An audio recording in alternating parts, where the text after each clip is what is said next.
Gibbs Gaming.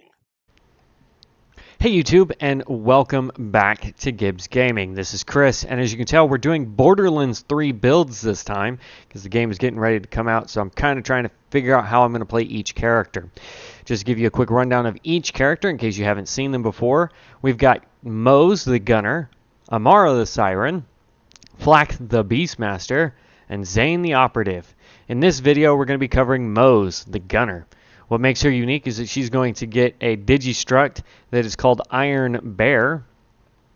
Looks like that guy right there. Bam! And what's unique about him is he's going to get two different weapons that you can change out for his builds.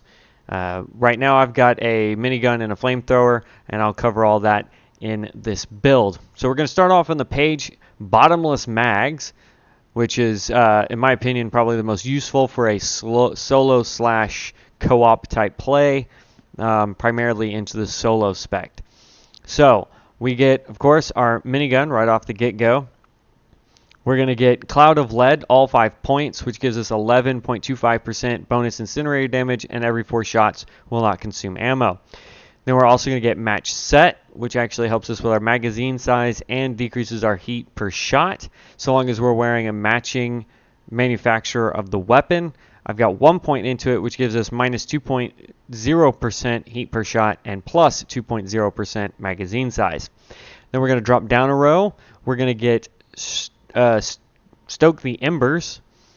Increases Moze and Iron Bear's incinerator damage, which is what helps us with that minigun, by 30%. And then we're going to come over and get, stop it, there we go.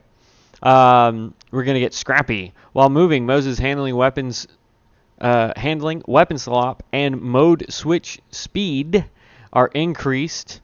So current level at 2 of 5, we're going to get 27.5% swap speed, 27.5 switch speed, and 19.4 handling. And then we're going to come over one more, and we're actually going to pick up Salamander, our flamethrower. We put that on slot 2, or at least I did. You can do it either or. Which is a flamethrower that we get when enemies are at close range. It has infinite ammo, but it does drain fuel. Don't worry, I figured a way around some of that drain fuel decrease there. Then we got Russian Offensive. Moze can sprint and shoot at the same time, which allows us to get in and out of combat and take down guys while our tank goes in and just beats on things.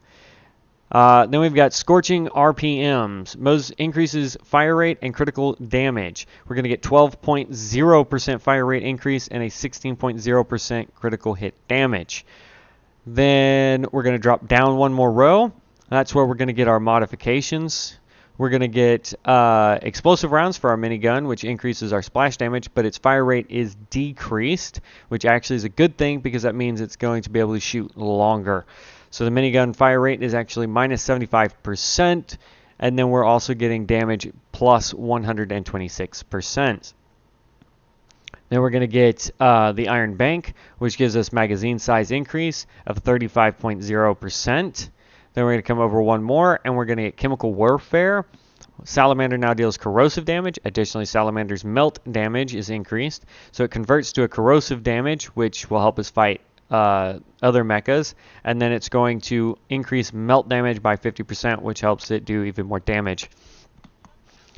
Now we're going to drop down one more row. We're going to get infinite ammo for a few seconds after exiting Iron Bear. We have infinite ammo for 5 seconds. Then we're going to put 3 points into Click Click.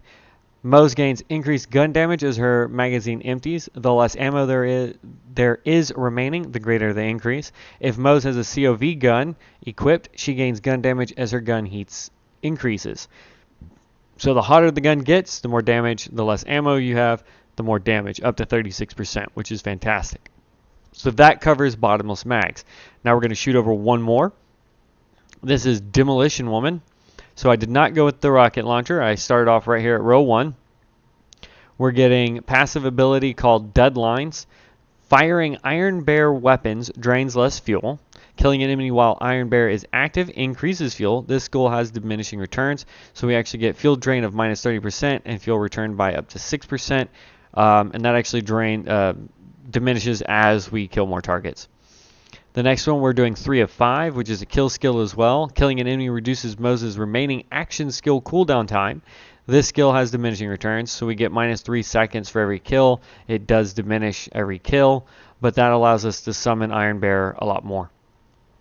We're going down one row. I did the Stainless Steel Bear, which is a passive ability for our mecha.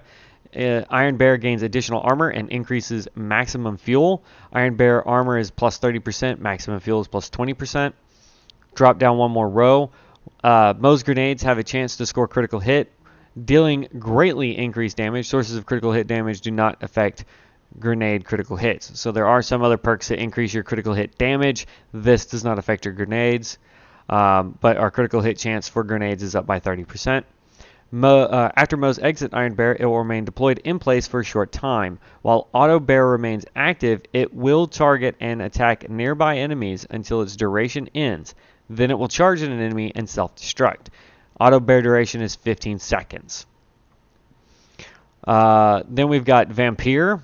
Whenever Moze damages an enemy with a thrown grenade, for every enemy hit, she restores a portion of her missing health. I did this because, again, this is kind of more leaning towards that solo build, so this actually will give me 20% of missing health per enemy hit with every target hit with a grenade, which is fantastic.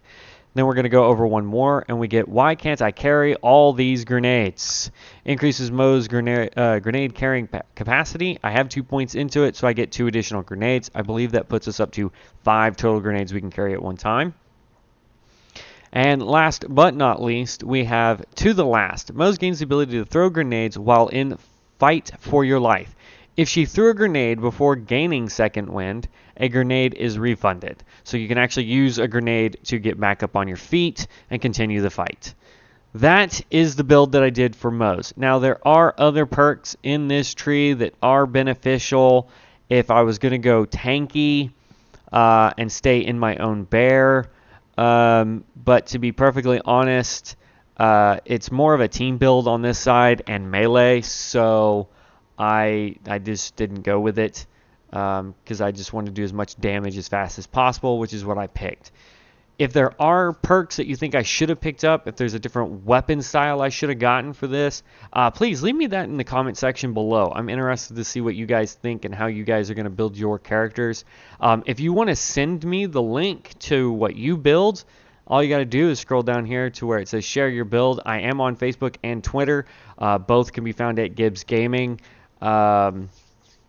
I'll have links for those in the description as well so that you guys can send me those builds. I would love to see what you guys are building. Other than that, guys, that is my Moze build. I'm going to get out of here. This is Chris over at g.i.bs Gaming. And as always, as one, we rise stronger and wiser. Peace out, guys. Bye.